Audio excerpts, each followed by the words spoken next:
Okey, ramai parents buat silap ni. Hari Minggu je, pulun ajar anak mengaji 3-4 jam non-stop. Tapi Isnin sampai Jumaat, tak mengaji apa-apa. Otak anak-anak tak berfungsi macam tu. So, lapisan penebat saraf otak anak-anak ni untuk dibina dengan kuat, otak perlukan pengulangan, repetition. Dia bukan pada duration semata-mata. So, 10 minit setiap hari adalah 100 kali ganda lebih efektif daripada 1 jam tapi seminggu sekali. Ini prinsip dalam Atomic Habit.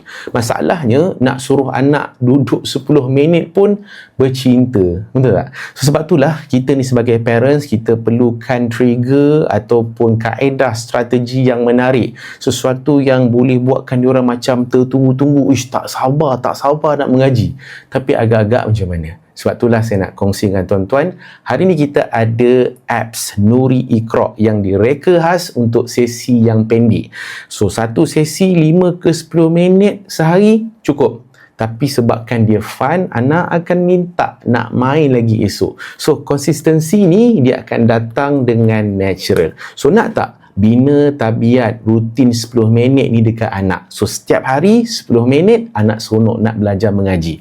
So, saya akan share apps ni. Boleh komen dekat bahagian bawah ni ataupun boleh klik link dekat bio untuk register dan juga download Nuri Apps Iqra hari ni.